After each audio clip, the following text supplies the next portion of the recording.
Welcome to Ozidi TV. We believe that you are waiting for this opportunity, and by the true grace of God, we have somebody who is going to discuss on a specific topic that is going to help us. Remember, Ozidi TV is built in a framework whereby people will learn something very useful each week, and we are here to present to you something very, very useful. With me here today is a gentleman, a banker, an entrepreneur who has a lot with him to offer to us. Who am I talking about? Mr. Oluwatosin Oduwole. Mr. Tosin, you are welcome. Good afternoon, sir. Thank you very much, sir. You'll be free with us. This is Ozidi TV. We are many things used to happen. We want you to feel free and unleash to us what is going to help us. We discovered that you're a banker. I'm not only a banker, somebody that have grown in the banking industry to a certain level. Can you tell us the number of the years of your experience in the banking industry? Let us start from knowing you a little bit intimately. What is your experience, so to say, in banking industry? Good afternoon once again. Thank you very much. I feel privileged to be on your platform. My name is Oluwatosin Oduwole. I have been privileged to work in a couple of banks. Collectively, I have about over 19 years of experience. 19 years? 19 years. A young lady of 19 years will be thinking about marriage. Absolutely. This is wonderful. So you can imagine, let us know I about started my career way back in 2004. And during the course of my career path, I've had to work in various banks, working in different sectors and segments, but more on the commercial and SME business segments. Wow, that's wonderful. Oceanic Bank, Diamond Bank. I worked at some point in Fidelity. At the moment, I just migrated to Globus Bank, doing most likely the things I've been doing prior to now. We intend to continue. That's wonderful. That's wonderful. In considering the atmosphere surrendering your knowledge about the banking industry, what is bank to the society? What do you think? If somebody is coming from the blues and the person is not too much aware of what bank is all about, how will you address the issue to the person? What is the bank to the society? Okay, I'll simply put it this way. Banks are financial mediators between those who have excess liquidity. When I say liquidity in this aspect, I mean cash. Okay. And those who do not have. The banks are those who mediate in between. So basically, you can put it in layman's terms that the bank is a stopgap for those who have excess money as to where to invest it. Where to invest. And for those who don't have money and look for where to invest it. Okay, that is a center point. You are trying to say that this is a center point. Merges both of them, yes. So what about the people that they don't have business to offer, they have little cash, and all of a sudden they say, let me go and save. What is the benefit saving now? So you don't have any business idea, not that the money is a bulky kind of money, but you feel like, let me go and put it in the bank. What do you think usually motivate people to go to the bank and drop their little, not mega now, the little they have? So sir, you must remember that prior to now, it was trade by barter that transformed and metamorphosed into banking. Into banking, okay. Keeping funds at home does not improve. Aside the fact that security and safety, saving money in the bank makes you earn more interest, makes you get other privileges as a bank customer. I give you an example, for instance. Let me hear, because I want an example that will prove this. Okay, yes. For instance, there are some banks that once you save your money, you have access to some privileges. Maybe lounges, they do draws, raffle draws and all that. People win. You see banks like, I won't want to mention it, but a couple of banks will tell you, save 100,000, don't withdraw from it. You have the privilege of winning 1 million naira and all that. Those are promos that bank come up with to draw people closer. Aside the fact that you're putting your money in the bank, they still pay interest. I think savings as of today, depending on the bank and the kind of savings, is about 6% to 7%. That is, I'm coming to that because I discovered that, like we agree that you are not going to mention any bank. Yes, I wouldn't. I discovered that some banks, they will never give you, even if it is half an interest, they will not. So sometimes I used to ask myself, why is it that some banks will offer? Like I'm into one or two banks in the country. Some banks will offer. At the end of the month, you will just see capital, so and so, this, that. Sometimes it will increase to 32,000, sometimes 4,000, sometimes 5,000, depending. But some bank, I can remember I have one bank. They have never for any reason. What is the difference between the system they usually play? I would be very honest to you, sir. To be honest, all banks do. But these are products. Just the same way you walk into a supermarket. Okay. You see eggs, you see milk, you see butter, those are different products. So the same thing applies to the banks too. There could be savings in 4 different variants. Can you give us an example? Yes. Because our viewers want to know. Yes. So many people have been complaining about this. Why is it that my bank, when people celebrate, the bank gave them interest, so and so. Some people will frown and say, interest, my own bank. So yes, okay. So there's, for some of them, there's some kind of way you save your money and you don't withdraw from it in 90 days, in 30 days, or you don't withdraw more than 2 times to qualify for some sort of benefit. Okay. But because most people don't even understand this product, they just open general savings account. They realize that in some months they will pay me, in some months they won't pay me. It is because that particular month you were not paid. Maybe you had withdrawn more than 3 times. At some instances, they say you must maintain a minimum balance of a certain amount to get qualified to earn interest. And if during the month your balance reduces that particular month, you automatically are not qualified. That's why it looks that way. The word as it implies savings means keeping money for a reward. So certainly all savings accounts have interest tied to them. However, those interests are not automatic in most scenarios. They have criteria and standards you need to fulfill as a customer to be able to benefit those interests. That's why it plays out. I think it's the picture I have gotten now. If you open, for our viewers, if you open an account called savings account, the issue that always makes us to cry is that maybe every week or 2 times in a week you withdraw some amount of money. Before a month, you withdraw more than 4, 5, 6, 7 times. Exactly. That means automatically it will be very difficult for somebody to be qualified to earn any interest. If that is part of the parameters for that kind of savings account you operate. Yes, sir. Exactly. Deposit, fixed deposit, and savings account that you did not touch for, let's say you did not touch that savings account for 6 months, and this fixed deposit account of 6 months.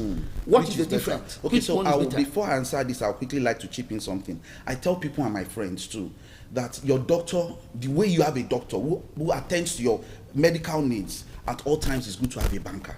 Because your banker is one who would advise you that this is the ideal thing to do. Otherwise, most people have money, they would have doubled their money in the course of their lifetime, but because there's been no one advising, they don't know what to do. And so I'll speak to this scenario. Okay.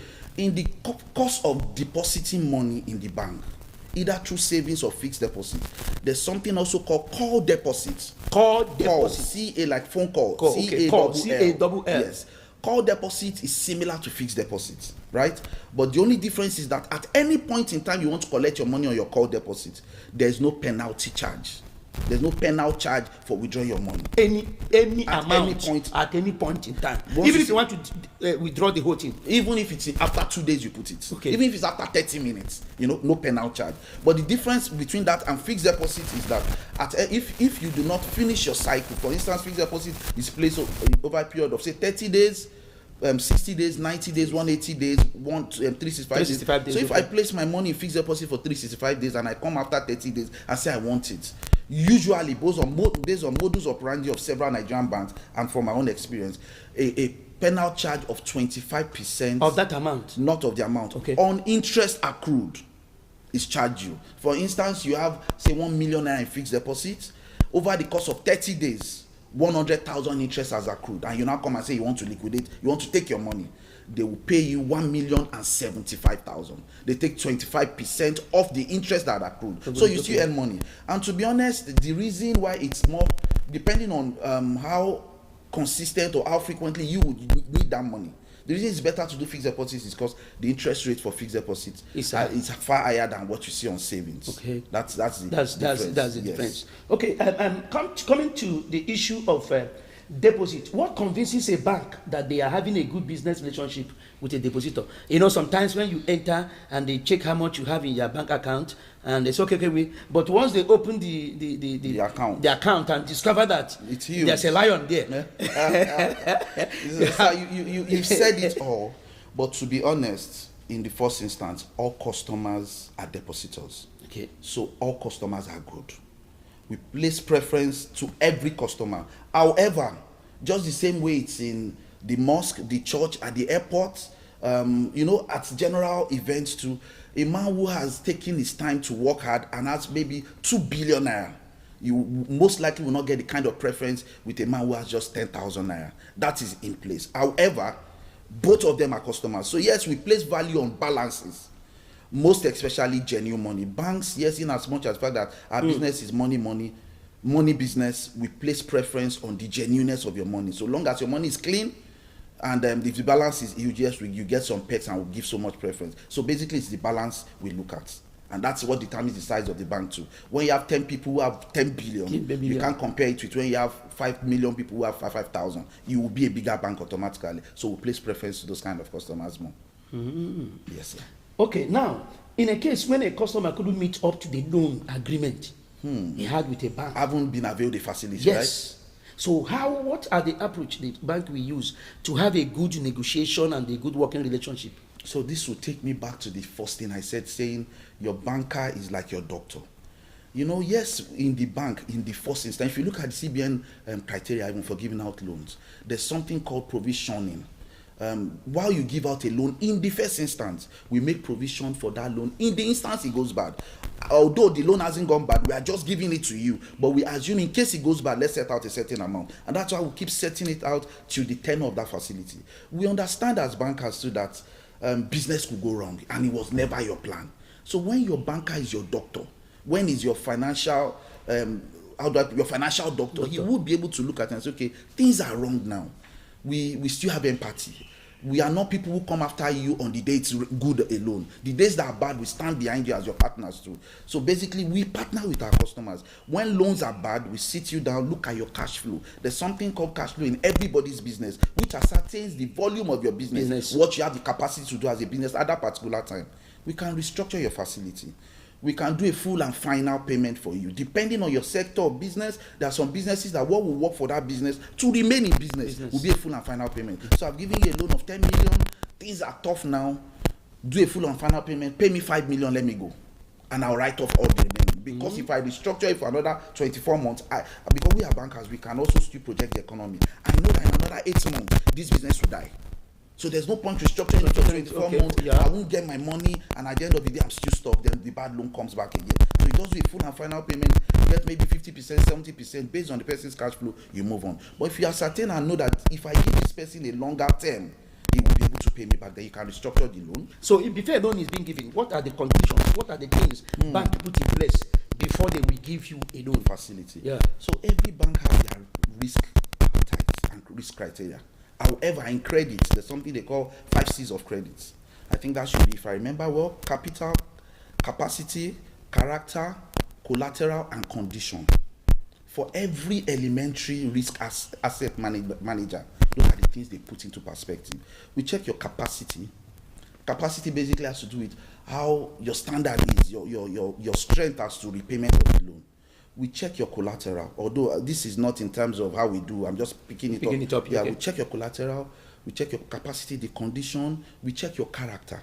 And that's why recently when the former CBN governor came into power, there was this thing put in place called the credit bureau. That has to do with your character.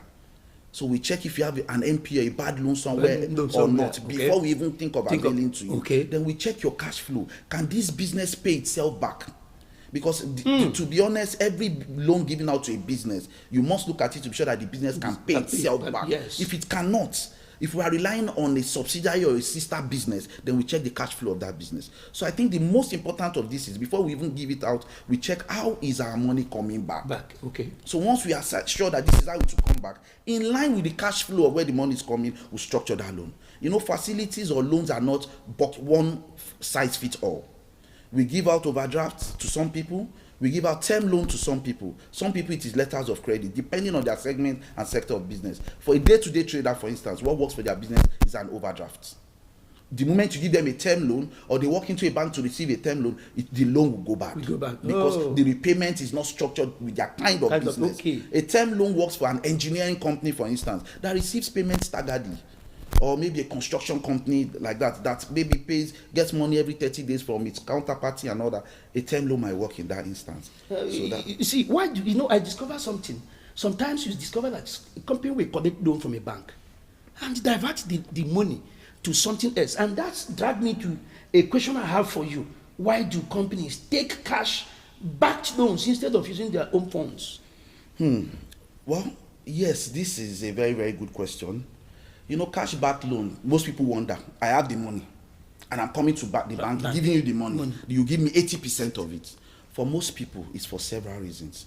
First of all, the moment you know you are working with the bank's money, you know, when you bring your collateral, we take it from me as a bank and keep behind and disburse this money to your account. Subconsciously and psychologically, you are owing the bank.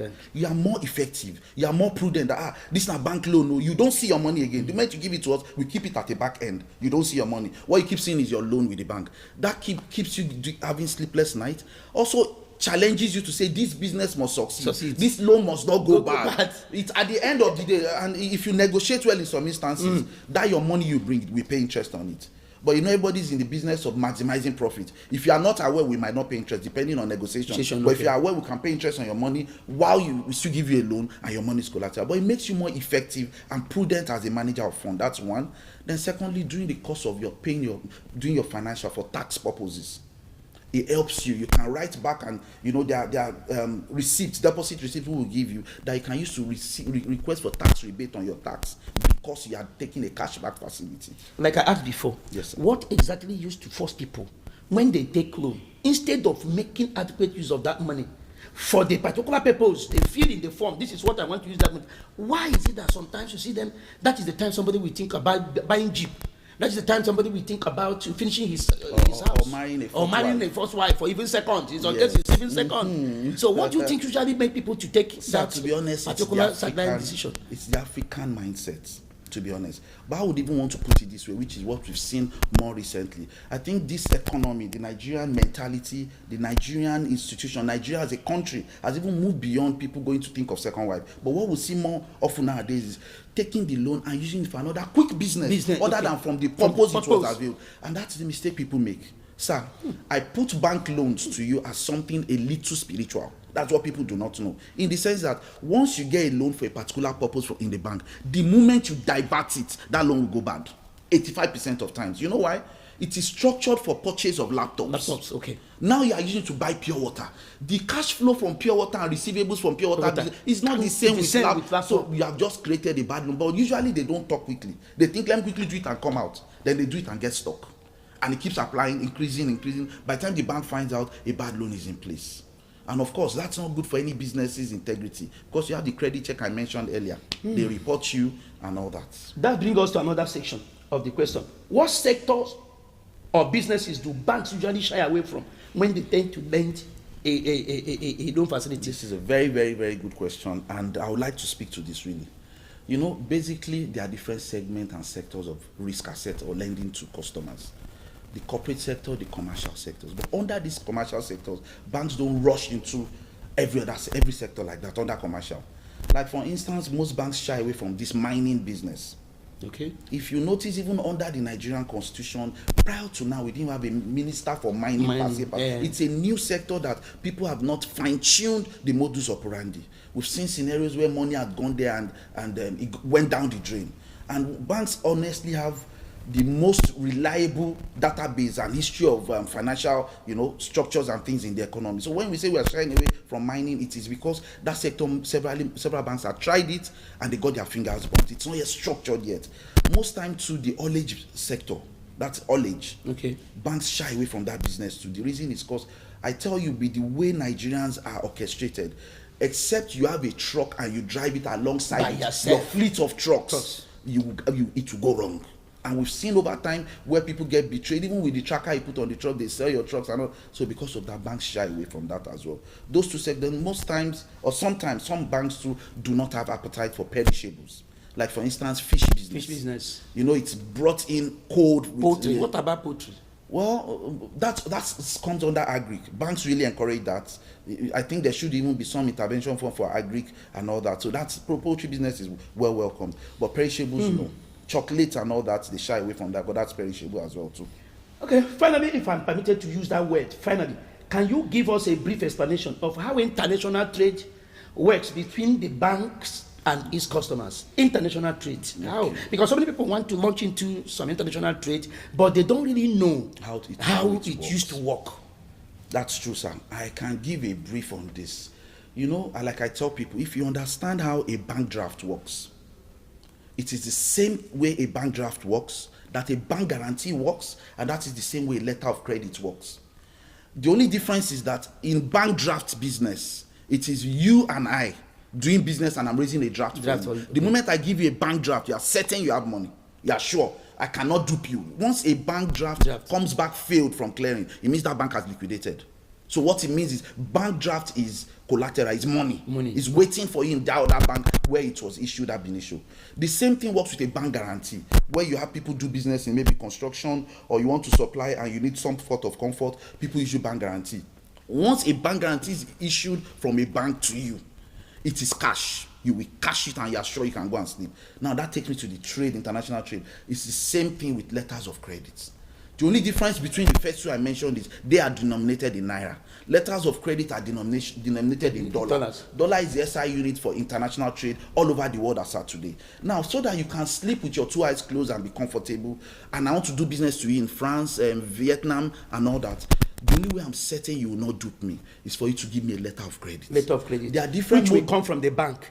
Yes, well, yes. So I can still further break it down, but aside these letters of credit, there are still other mode of payments. Anyways, there's open account, there's telegraphic transfer, letter of credit, and all. But that is the most reliable and safest. So now you determine which class of bank you want to receive your payment from. Okay. So in Nigeria, for instance, we have our local banks here. When people do business with us, like maybe they want to, I want to import something from China or whatever, they tell me their mode of payment is letter of credit from a class A European bank. What that clearly means is that they have refused to recognize Nigerian banks. And for you to be asking from a class A European bank, it means my Nigerian bank must look for a class A European bank to partner with. Yes, that is where you now find out they say something like confirmed letter of credit. That is a confirmed letter of credit. An unconfirmed letter of credit is the one issued by Zenith Bank, GT Bank, Eco Bank. Those are unconfirmed local credit, local letters of credit that do not need the endorsement of offshore banks, reputable offshore banks. But most people do not really feel comfortable with our local banks in Nigeria because they don't know our capacity and how good we are. So they say, okay, let me work with HSBC, let me work with Deutsche Bank, let me work with Lloyd. So I want a letter of credit from Lloyd. It will generate from a Wema Bank, for instance, or a Globus Bank. Lloyd will put their information on it, and that makes it more authentic. That guarantees your payments. And that is the brief thing that happens in international trade. Although in international trade, we don't deal with goods. Contrary to what most people think. Okay. We don't deal with goods at all. Okay. We deal with documents. So when at the point of establishing your LC, letter of credit, those things would have been documented in it. Upon citing of this Sonka, blah, blah, blah, it's valid for payment. Okay. So once those documents are inside, we don't need to wait for a ship. They will make payment. There are different kinds of LCs too. Payment upon site, payment against shipping documents, you state all that inside, and that guarantees your money. Nothing can go wrong. Even if you are asleep, your money will come home, unlike the open account. This is wonderful. In fact, I believe that my viewers, this is a practical lecture that one can get in first year or second year in the university when you are studying banking and finance.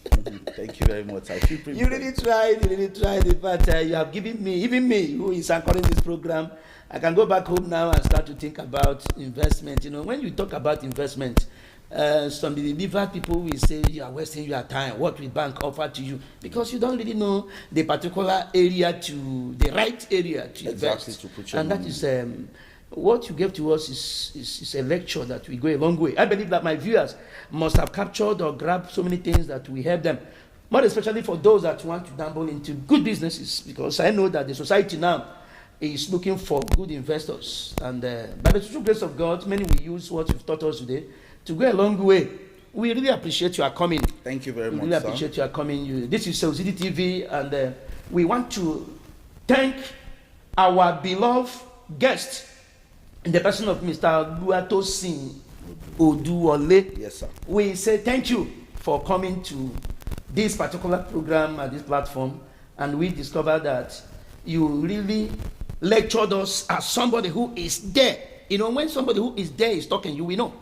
So Ozidi TV say thank you on behalf of my crew members and our numerous viewers outside there. We say thank you for coming.